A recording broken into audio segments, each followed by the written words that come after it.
The broadcast is now starting. All attendees are in listen-only mode. Good morning. Welcome to today's webinar. It's Roundabouts, where we've come and where we're going. And we have with us Brian Moore from Arcadis and Brad Foster, who is the new Franklin County engineer. Before I turn things over to them, LTAP would like to welcome you to this webinar and let you know that we are attempting to record it. If the technology cooperates, we will send a recording link out to everyone after the webinar concludes. We do have a copy of the presentation in the handout section, but if for some reason your computer doesn't want to allow you to download that, we'll send a link out to that as well after things conclude. And then last but not least, and I'm sure this is going to be the most important part, is if you have questions for the presenters, please feel free to put them in the question box, and I'll be holding questions until the end, but we will definitely get to them and ask them of our presenters. So with that, I'm going to turn things over to Brian and Brad. Thank you. All right. Thank you, Victoria. And thank you all for the opportunity to allow Brad and I to speak this morning. This is a presentation that we first shared at OTEC and was asked to share with this larger audience. So like a lot of guys, I do think about the Roman Empire. It could be a gladiator battle, or maybe it's just one of their great engineering marvels. And this frequently happens when I'm out running. But like most of us, my mind can wander many different directions. So on this chilly morning last winter while running, I was listening to a Johnny Cash playlist, one of my favorite artists, and it was a greatest hits playlist. And a few miles in, it dawned on me, his career spanned many decades, and by the end, a whole new generation was listening to his music. And that got me to think about the next generation of engineers coming into the field. Many of us have been working with roundabouts for 20 years now, and there are some good lessons really to learn and to pass along to this younger generation. So there's a lot of new things to talk about as well. So let's think about today's presentation as a greatest hits playlist. So today we're going to head out on a little 5K run. We can easily do this in the time that we have today, and we're going to start in the past, which is kind of like our warm-up. We're familiar with what we need to do, and then we're going to move to the present, which is where we get into the groove of our run. And then finally, we're going to visit the future, which is where maybe we get outside our comfort zone a little bit. So some of this is going to be new for you. Some of it you may know, but like a greatest hits playlist, I think it's going to be a lot of fun to revisit, and there's going to be something new here for everyone. So let's warm up and jump back to the distant early 2000s. A lot was learned during this time frame, and some of it was what to do, and some of it was really not what not to do. So we're going to start our story with a single lane roundabout. It's a very common type of roundabout, and dozens are all over the state. Most of these are circular in shape and come in a wide range of diameters to fit just about any setting. They're usually very simple to design, they easily accommodate trucks, work well in high-speed approaches, and very friendly to pedestrians and bicyclists. And then we get comfortable with this single lane roundabout, and we started doing multi-lane roundabouts. Some of these were as simple as adding right turn bypasses, while others added multiple lanes on each approach. The benefit is they provide additional capacity, and they can be used in rural and urban settings. And there are a couple common types of multi-lane roundabouts. For example, you've got the 2x1, where there are 2 lanes on the main line and 1 lane on the side road. And these are very successful, and we see them in many, many suburban areas. And they provide the additional capacity when a single lane roundabout just won't cut it. Now, we won't go into the details, but another type of multi-lane roundabout that is seeing some challenges across the US is the 2x2 roundabout. This is where there are multiple lanes on all approaches, and there seems to be some driver confusion when drivers in the outside lane change lanes and crash into vehicles in the inside lane. And if you want to learn more about this, Letty Shamp from Hilliard has done just some phenomenal presentations on this, and I suggest looking online for those. And in fact, the latest FHWA guidance is not recommending this type of roundabout. So thanks So a with that, lot, I'll let Brian. Brad go here. Yeah, thank you very much, Brian. Appreciate it. Brad Foster, Franklin County Engineer. So, really for us on the lessons learned, really started back in 2008 when we kind of went to the School of Hard Knocks after we constructed the Morris Road at US 62 roundabout up in northeast Franklin County. This was a 2x2 that Brian mentioned that is not recommended anymore. And we really designed it based on a 20-year design. And then, typically our design years are 20 years out. And so that's what we put in place on year one. And we quickly were experiencing additional crashes because of the 2x2. And then really after that, we made a quick adjustment to that and we modified the 2x2 and created a through left lane on the inside lane and then a designated right. So this kind of allowed us to reconfigure the roundabouts, which we felt that it allowed the drivers to make fewer decisions when they're, and really all they had to do was pick the approach lane. And I feel in general that the fewer decisions that the driver has to make leads to less confusion and then fewer crashes. And that's kind of what we experienced out there at the Morris Road and 62 roundabout. The picture that's shown here, this intersection was just recently resurfaced in 2023 when we upgraded the intersection with new striping and yellow and white quick curb to match the striping color. The quick curb really extends the medians into the circulatory roadway to create a single lane circulatory roadway. This is a cost-effective way to modify the roundabout if needed. And we found out last week that that this particular intersection will receive an Ohio Flexible Pavements Award on March 12th at the 2024 Ohio Asphalt Expo. So really excited about that, and the project really turned out as well as part of our 2023 resurfacing program that was completed by Kekosian Construction and Griffin Striping. The picture on the bottom is Clark State at Reynoldsburg, New Albany Road. This is a 2x1 roundabout that's also in northeast Franklin County. For this design, we chose not to introduce a spiral on opening day, even though the traffic numbers were calling for the introduction of a spiral for the eastbound to northbound turn movement within the first 6 years of the design. So we felt that instead of introducing the spiral on the first day, that we would make this a 2x1. And then once again, this kind of goes back to our philosophy to try to keep things simple on day one opening and allow drivers to make less decisions. If the spiral is needed down the road, I think we can introduce that when it's needed down the road, once the drivers are more accustomed to the roundabout in this area. And, I'd like to say, I guess the other thing to mention on this is, I mentioned, giving the drivers fewer decisions when you're driving roundabouts, but typically these roundabouts, when they are introduced, it's at a new location or at a new intersection for the first time. So that kind of plays to the point of, when you're introducing something new, try to make it as simple as possible. So yeah, go ahead, Brian, with the next slide. All right, now that we're all warmed up, let's pick up the pace a little, and we're going to get into the groove of this run. So we learned some of the good and the bad with these roundabouts in the past, and let's take our story to the present and briefly talk about what we're doing today. So we're starting to see more and more roundabouts that aren't a pure circle.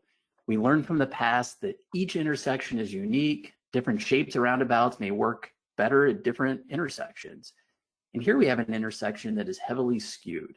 It has high-speed approaches, it's in a rural setting, and has a high percentage of trucks. And in this case, an elliptical roundabout fit the site very well.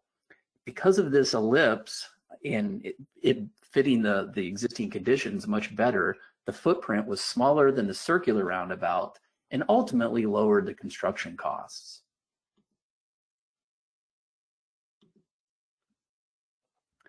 Another type of roundabout new to the US, and we're seeing now in Florida, soon to be Georgia, and a couple in Canton, Ohio, is the turbo roundabout.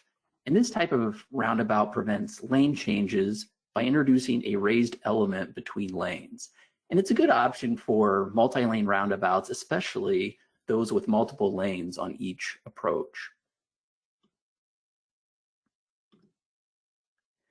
We also learned a lot from the past on the approach alignment. One popular approach is the left offset, where the entry geometry is pointed left of center of the roundabout. So this provides the deflection, which is used to control the entry speed. It also allows larger trucks to enter the roundabout with a smaller radii. Another type of approach is the radial approach, which is common with this turbo roundabout we just talked about. Because of the radial approach, the crossing entering the roundabout is shorter. And this is especially true on multi-lane roundabouts with the left offset approach. With the radial approach, it's easier to see to the left, and that could be important in areas where maybe there's a population of, let's say, older drivers, and it's more difficult for them to look over the left of their shoulder. Because the approaches aren't offset from the existing roadway, there are typically fewer property impacts. And as we heard at last year's Ohio Roundabout Conference, radial approaches are definitely a viable option. So this picture shows a roundabout recently constructed in southwest Franklin County at Norton and Crop Road. The roundabout used rounded cobble gravel with an 8-to-1 slope for the mounded central island. I like the mounded slopes for two reasons. The first is you can visually see the roundabout from a distance as you approach the intersection, especially on high-speed roadways. This signals to the driver that an object is forthcoming, as far away as maybe a half-mile away when they see this mound. The second reason for the mounding is to block the driver's visibility across the roundabout when approaching the yield line. I feel this is one less object the driver needs to consider when entering the roundabout. Because of the reduced speeds, it is unnecessary for the driver to worry about a vehicle approaching from the opposite side or the opposite direction until they can be viewed in the circulatory roadway.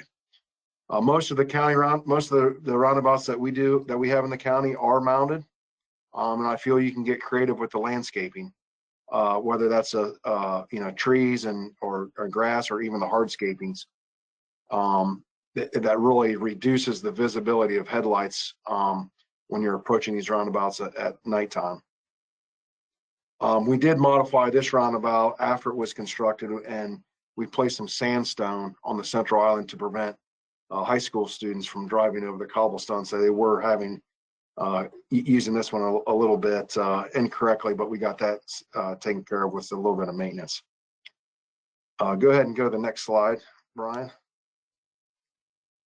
And then, so Franklin County just completed our first mini roundabout in 2023. This is a type of roundabout that has a fully mountable central island, and it's got a much smaller inscribed circle. This picture that's shown here is not the one that was constructed on Ferris and Walford, but it does show what a mini roundabout would look like. You can see there's the stamp pattern for the truck aprons, and you can use pavers or bricks for the apron. The main objective really is to provide contrast from the circulatory roadway that's different from the asphalt, and also consider materials that are low maintenance. And then go on to slide 17.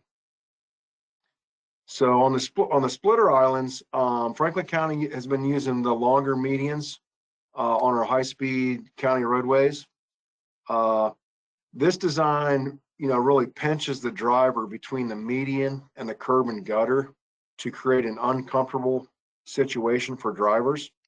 The design also introduces curvature in the approach, forcing the driver to slow down this is one of the main geometric designs that reduces speeds and drivers as the drivers approach a roundabout.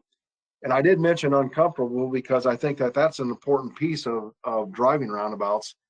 And, you know, with distracted driving being really a major topic for a lot of drivers today, it is sometimes necessary to create uncomfortable situations to where, you know, drivers are, we require them to pay attention to the road and pay attention to the next things that are coming up as they're driving.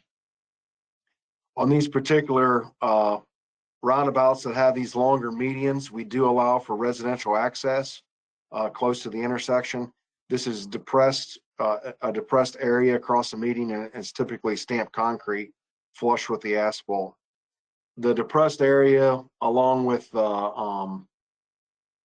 stamped concrete, gives the appearance of the median, but then allows the drivers to navigate across the median. This particular roundabout is in northeast, also on the northern Franklin County, Delaware County line, at the intersection of Smothers Road at Shaw and Red Bank. All right, so now we're getting into our final stretch. And as we've seen, a lot of great work has been done the past 20 years by really a lot of you that are listening on this webinar. So let's ask, where do we go from here and how can we further innovate? We now want to share some observations from one roundabout comparing the calculated performance checks to real world results. And while these results are really just from one roundabout, I think many of us have seen similar results at other roundabouts. So let's start this part of the story by talking about truck turns. And here's a little tidbit I thought was pretty interesting. It might be of interest to some of you as well. And that is, in 1982, Congress established minimum length standards for most commercial truck tractor semi-trailers. Prior to 1982, the cab-over type truck was very popular because the truck size regulations took into account the entire length of both the cab and the trailer. When these regulations were changed in 1982, they limited the trailer length to 53 feet, but did not include the cab in the overall length. So the long nose cab then became more popular and is typically what you see on the road today.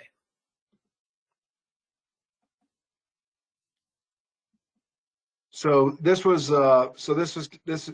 Brian kind of came up with this idea that, you know, we need to kind of provide a post-construction of what these trucks look like driving roundabouts after these roundabouts are designed. So I was able to secure a truck driver from Driving Futures. That's a local training business that trains drivers to get their commercial driver's license.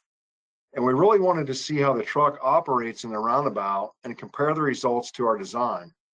The most common type of vehicle that we're designing roundabouts for is a WB62 or a WB67.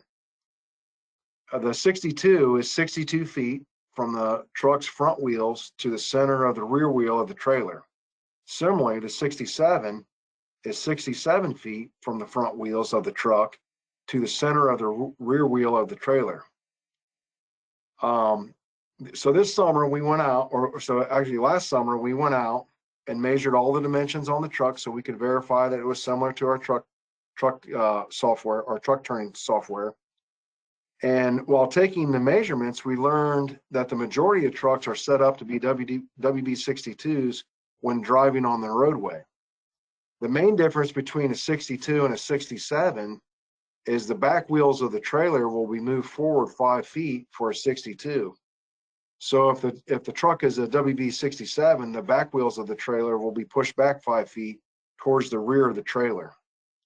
The truck driver that we spoke to stated that typically the wheels are only moved back when the truck is being loaded at the dock. This allows the wheels to be under the rear of the trailer when the forklifts are loading and unloading the trailers at the dock. So then, you know, once the trucks are loaded, typically the wheels should be slid forward, you know, up to the 62 location. And most trucks have a trailer length of 53 feet. So after we took the measurements of the truck, I hopped in the truck with the trainer, and and Brian's team went out and got the drone in the air, and we drove this roundabout and multiple, at multiple approaches, and we'll go through those next.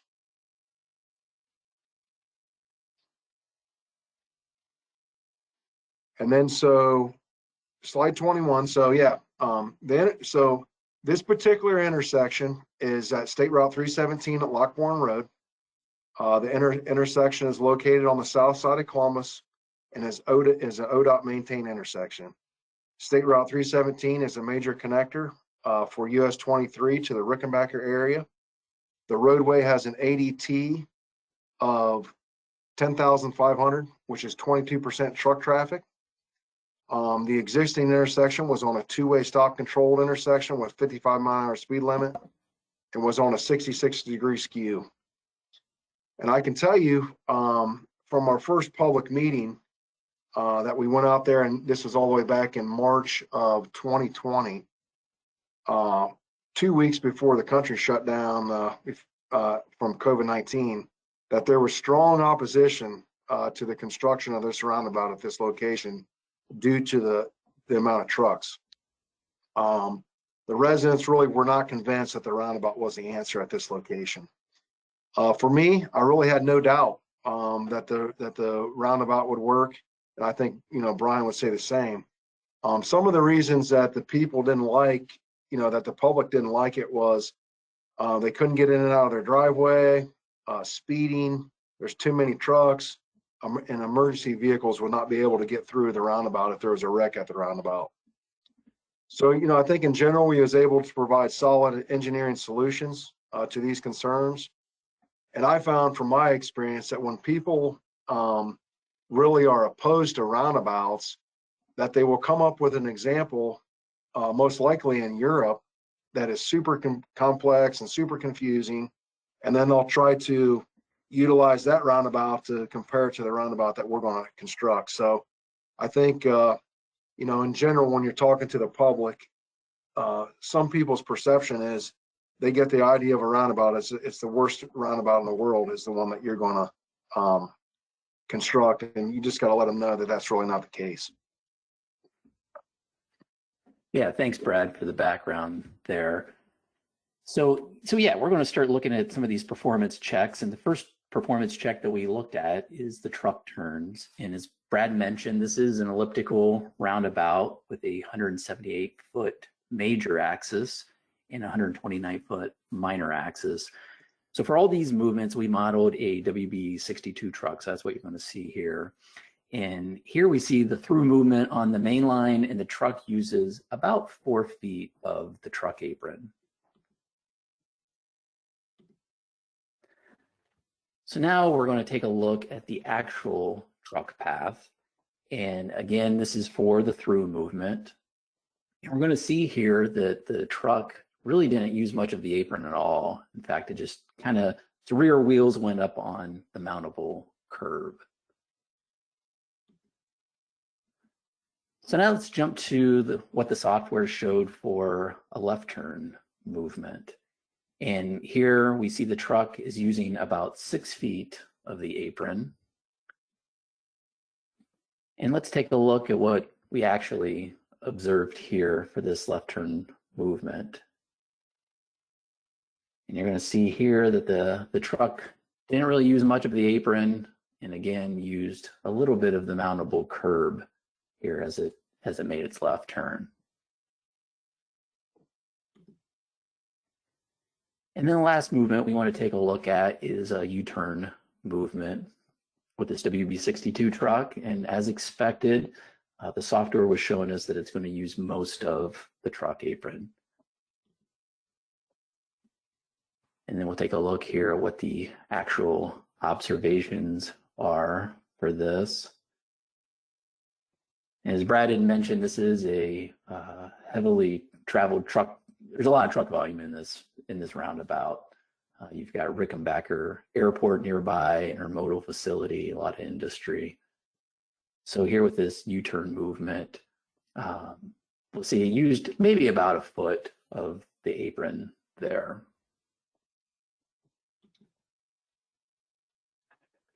So some of the conclusions that we observed out there, first and foremost, all the trucks that we observed were all WB62s. The WB62 did not use a truck apron as much as it was shown on the original truck turning templates. Software modeling for the truck turning templates showed more area of the truck apron being used than what was observed in the field. The instructor and the training truck was teaching the students to really work the outside of the circulatory roadway as much as possible. This type of instruction could allow for the reduction of the 2 additional feet between the outside edge of the vehicle's tires tracking path and the curb when evaluating truck turning templates. The outside truck aprons were not utilized on any of the movements. This would have, if these were left off, this would amount to about $53,000 in construction cost savings. Not all truck drivers will drive the same as what the instructor drove the roundabout.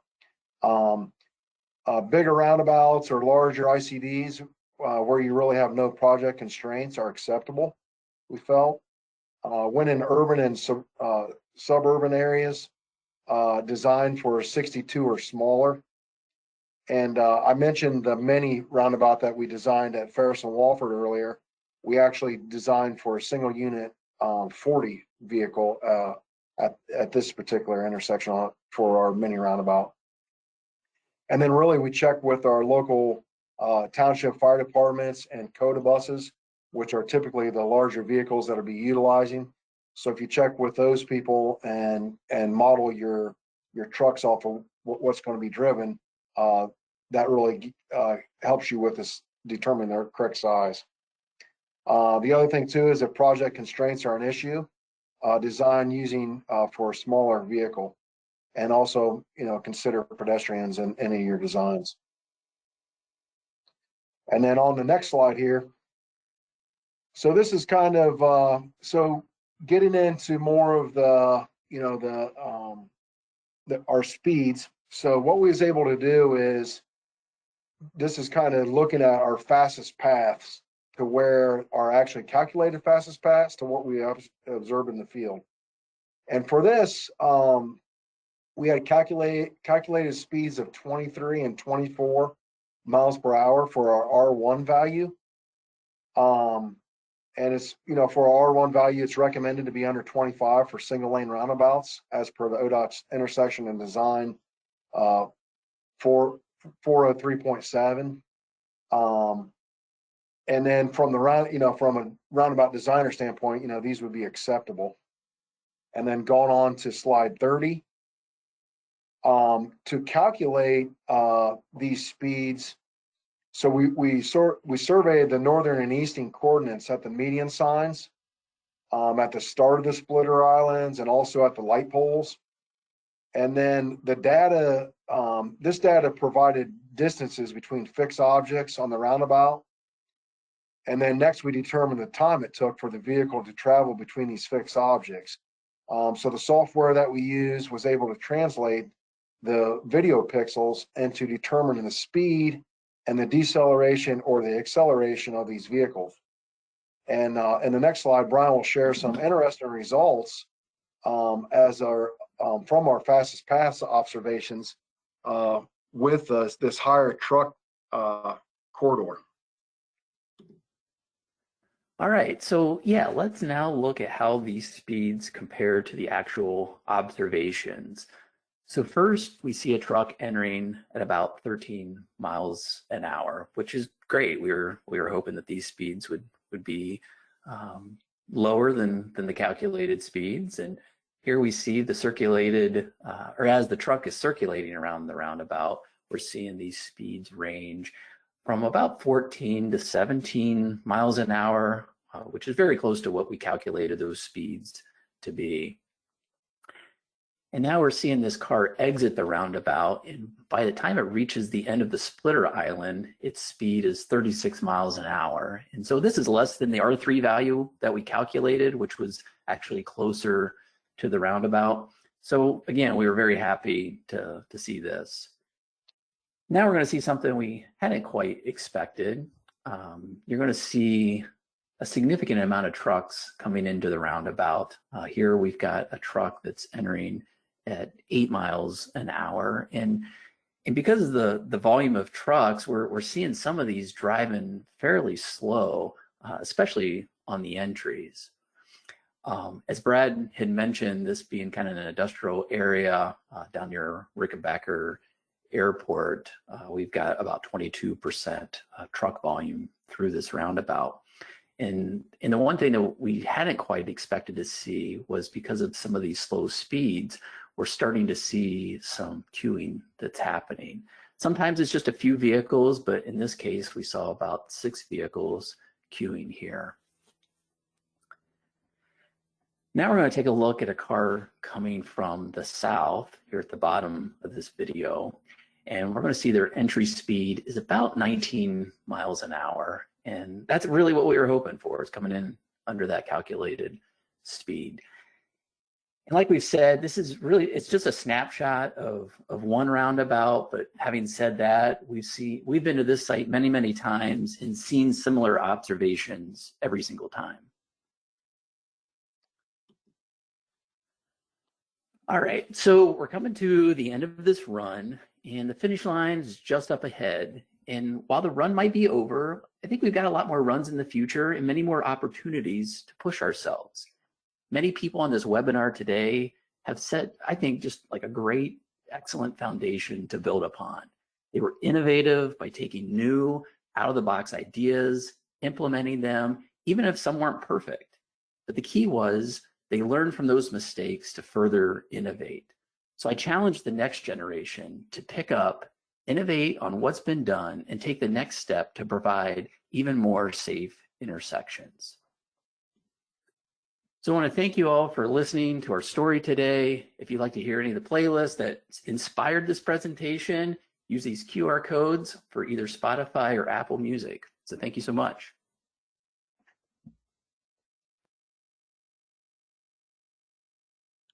So I have some questions that have come in. I want to thank everyone for putting those in while our presenters were talking. So Brian and Brad, the first question, and they referenced a slide number. It was slide 17. It said, on the roundabout in slide number 17, there was a residential driveway entering from the north. They'd like to know standards for how to handle that. Yeah, so this is our, this intersection is up at Smothershot Red Bank. So we feel from the Franklin County standpoint, on these residential driveways, we allow, vehicles to come in and out of their driveways because we know it's low volume. And, we allow that gap to come, to be put in the median. The other thing that I mentioned on there too so it's a depressed area in the median, but that depressed area is made out of concrete. So for most vehicles that are driving the roundabout, they don't even realize it's depressed because they just continually navigate by it. However, the movements that are coming in and out of here, you're looking at maybe, probably under 10 movements a day, maybe sometimes even under 5 movements a day. So we don't really get too worried about these 5 or 10 movements per day on the residential driveway. As far as standards go, we typically would make this, the concrete would be 6 inches thick across there, and it is a stamped concrete that's sitting on the 304 road bed, along with our subgrade compaction underneath it, and it's a stamped concrete. Okay, next question for you. How do you navigate getting emergency vehicles through a roundabout when there is a crash or stopped vehicles in the roundabout? So this was, I'll answer this one. This was something that the residents really had a concern with on the public meeting. And this is something that, that I feel that is a concern because your lane width, so say your lane width would only be, 16 or 18 feet wide, between your curb and gutter and your median. And obviously there's not enough room. Say there's a vehicle crash at that location, there wouldn't be enough room to get two vehicles by one another. My opinion on this is, if there is an emergency situation, that the emergency vehicle would be able to easily navigate left of center with their lights and sirens on to either bypass a situation or to be able to respond to a wreck if it's that serious. So that I feel that the emergency vehicles would be able to go left of the median, or what I would call left of center, in an emergency situation with lights and sirens on, similar to what they would do at a traffic signal when it's, when you have heavy congestion. They go left to center in the far left lanes to get through the intersections.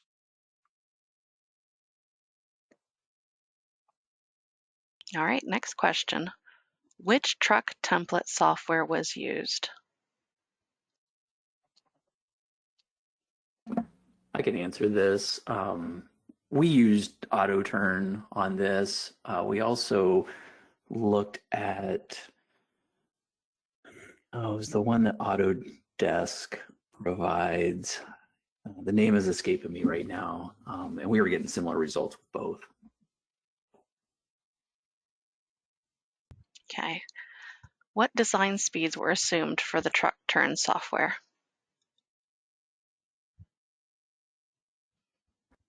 You know what? That's a great question. And we have I could more definitely questions. get back to you on that. I think Yeah. it was around 10 miles an hour.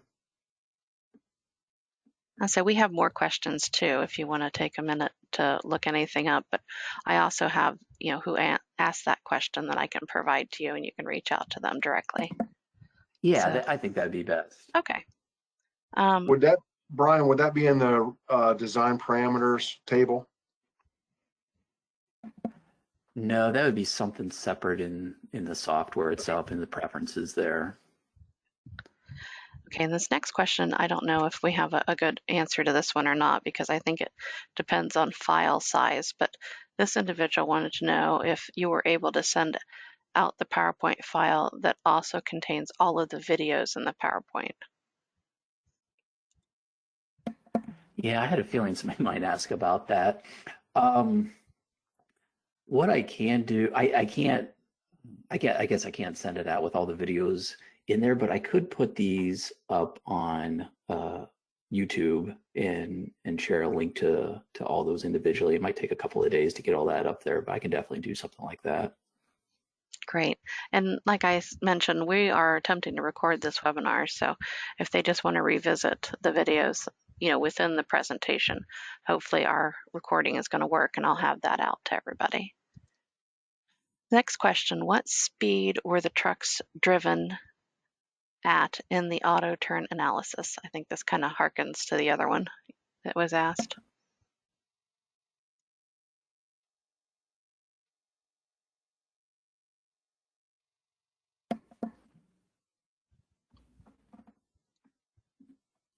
Do you want me to go to the next one? We can come back to that. That's the same question that was asked before, though, correct? That's what I thought. Yeah. Yeah. Okay. Next slide for driveway that is actually in the roundabout. I think that one also referred back to the earlier question too. So sorry, they give the questions by when they were asked, not necessarily by the person asking them. One person commented that it was a nice playlist, Brian.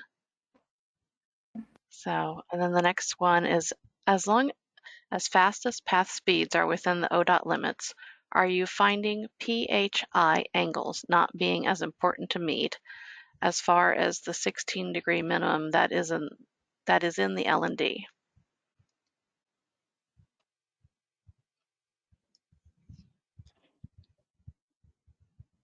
Brian, I don't know if you want to answer that one or not, but I would say we didn't really look at the, to reducing and increasing the fee angle. So I don't know if that's necessarily true, even though we got slower speeds. We really didn't compare that to any of the fee angles. Yeah, we didn't. mean, I think it's definitely something worth checking, but I don't know that we really, I guess we didn't really compare that to any of the results. Okay, next question. For the U-turn truck design, Brian noted only 8 foot of the truck apron was used. The apron appears to be 12 foot or more. Why is the apron wider than the design?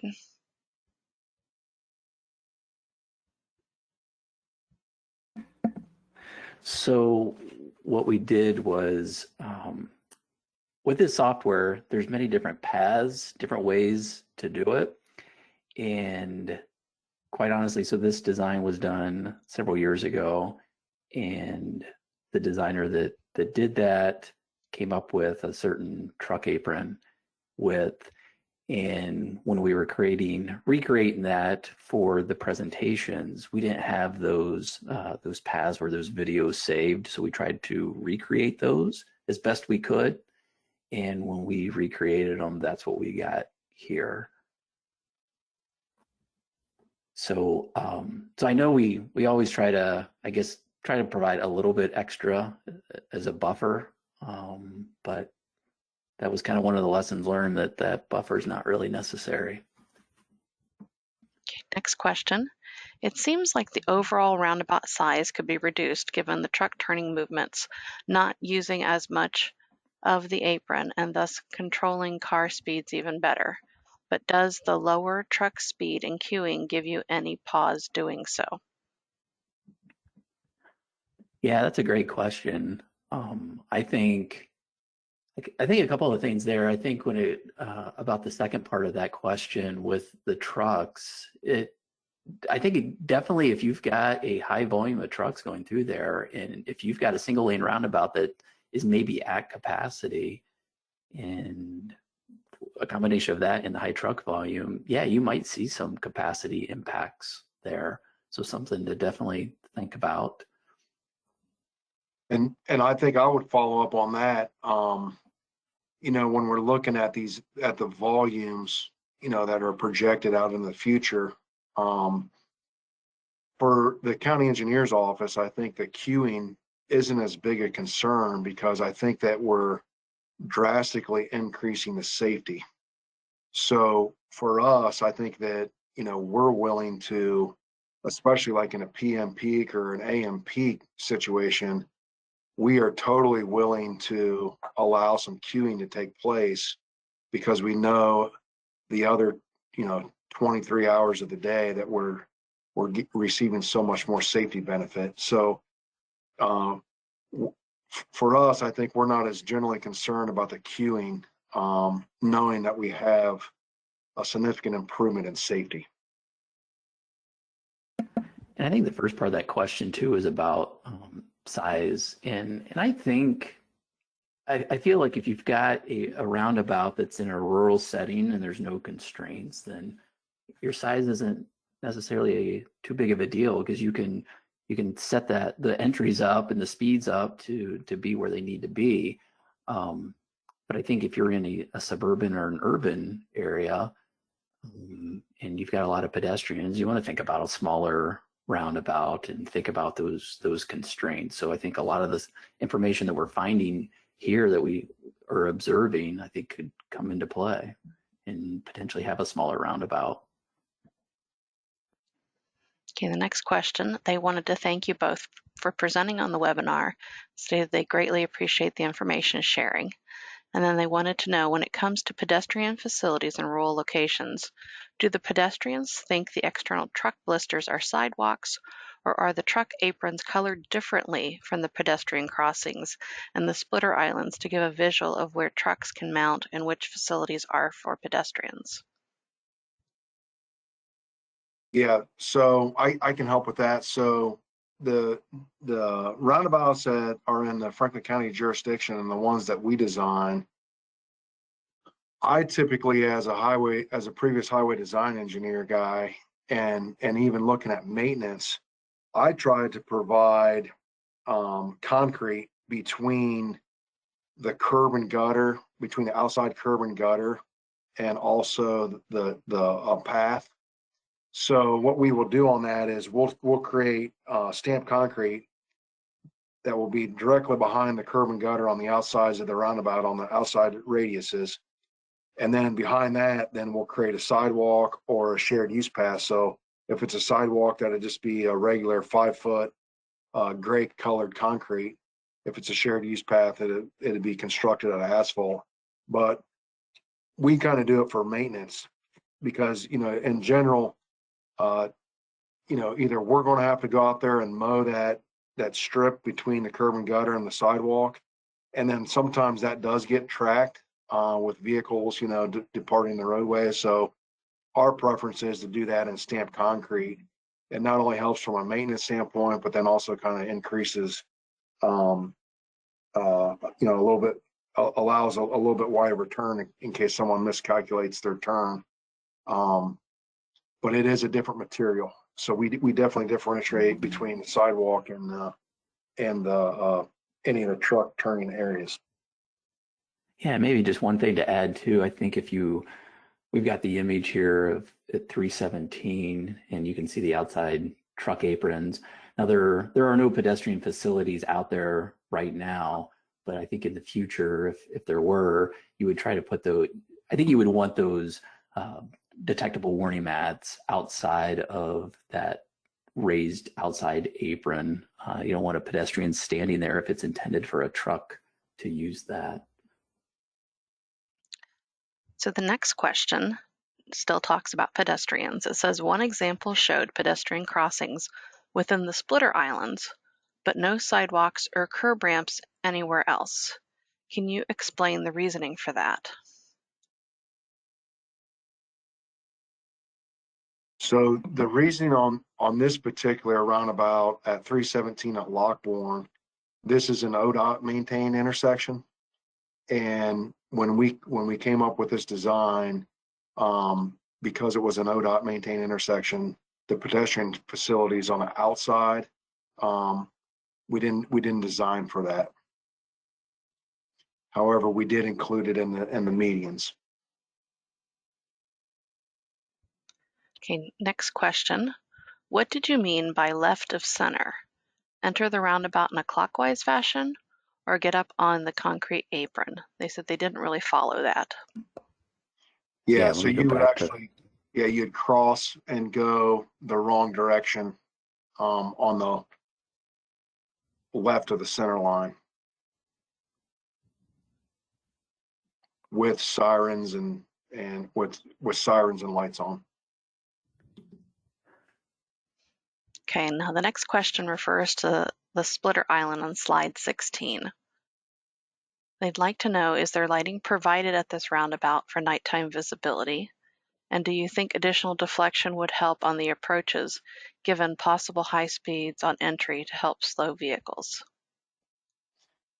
So so lighting is designed on all of our roundabouts. That is a feature of all of ours. I think on the question of deflection, I think it's kind of twofold, to where I think you're balancing your right of way, acquisition and whether and how that intersection fits with your longer medians. So I feel if you have the space, you might be able to deflect more on those. But the longer medians then are creating, on these 55-mile-an-hour roads, the longer medians are creating the pinch points, and that's really where our curb and gutter starts, is at the top of the median, or the start of the median is also where the curb and gutter starts, and you're creating that pinch situation to where you're pinched from the curb and gutter and then also pinched from the median, and then that naturally slows vehicles down on high-speed roadways. Next question. Besides Ferris and Walford, were there any other mini roundabout locations mentioned? No, that's the picture showed that was in Upper Arlington at Reading and Tremont. Yeah, I believe there's other minis in Central Ohio. The one at Ferris and Walford is the only one that's in Franklin County jurisdiction. Yeah, there's some out in Newark, I know, and Yeah, there's definitely several in Central Ohio, but our presentation only showed that one or maybe two. Okay, next question. They said they appreciate your takeaway that building to the 20-year volumes can have negative safety impacts. They'd like to know if you would recommend always designing for today's traffic with flexibility to expand as needed instead of designing for the 20-year. Yeah, and that's a great question. And really, that's what we did at Clark State and Reynoldsburg, New Albany. So that one was set up to, as I mentioned, to include a spiral on year 6. So we really feel that that these roundabouts function at a higher capacity than maybe what the data is even showing. So we, as the Franklin County Engineers Office, we would prefer to keep it simple. Try to get by with a with a single lane to start with, or a 2x1 to start with, but to try to limit the amount of decisions that the driver needs to make. From day one, I think it has really helped us and not only in our design, but also it's helped with the amount of accidents and stuff that we see, because it's essentially zero when we can keep them fairly simple. So I would totally recommend, if it's on that bubble, to probably err on the side of less instead of more. And then to your other point on expandability, set that up in your design to where maybe you make the median a little larger. There's kind of two ways to approach on the expandability. You can expand to the outside or you can expand to the inside. So if you're expanding to the inside, maybe make your median a little larger, with the intent of maybe down the road that some of that median would get removed to create a 2-lane situation. Or on Clark State, the other thing we did on that is we created a larger truck apron out in the middle that can be reduced in size if the spiral is ever introduced. But that project's already probably on year 5, and we really have no intention to introduce that spiral at this time. The other project that was mentioned is US 62 at Morris. That thing was originally set up for a 2x2 in 2008. So we're already in 2024 now, and there's really no need to modify that one. And that is that one's a through left with a designated right-hand turn. So we're experiencing some minor queuing out there right now, but these roundabouts are really outperforming their lifespan as far as when it comes to traffic and capacity design, I feel. Okay, gentlemen, as of right now, we have 3 more questions for you. So the next one is, Brad, you mentioned high schoolers driving on the central island of one of your roundabouts. Is this a common issue on your roundabouts? If so, you mentioned adding sandstone. Are there other design solutions out there that would work as well? Yeah, so this was something that we only experienced in Southwest Franklin County. All of our other roundabouts that we have, we didn't have anyone purposely driving over roundabouts just for as a recreation type of activity. But no, I think there would be other alternates out there. I mean, there's additional landscaping that could take place. I think for our office, we really look at the maintenance side of it, and what it's going to take to maintain these. So we, in general, I think as we continually build these things, we will look at more hardscapes in the central islands that allows for less maintenance, from our crews, and so we really don't have to get out there in the central island with a mower or with staff, because when you're really out there, I mean, it's not necessarily an unsafe condition, but it's just you're a little bit more exposed to unsafe conditions when you're out there working in the Central Island. So I think going forward, we'll be looking at more hardscapes in the Central Islands. Great. Next question, how does the residential access close to the roundabout ICD operate with access through the longer islands? Were these on high-speed approaches or were the islands lengthened due to the residential access? I think on those, you just kind of got to look to where the existing driveways are. So, you know, if a driveway can fit in the median, then we make it. For instance, like on Ferris and Walford, we had 2 driveways that we did allow for, you know, to go over the median.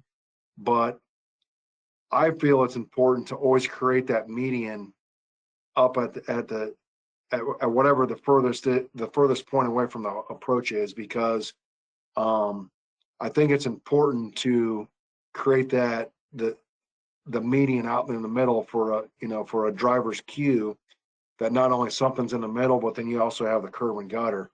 So if you do have driveways, I would recommend them putting them inside of the median, with the tip of the median always being out there on the end, because that creates a cue for a driver to slow down.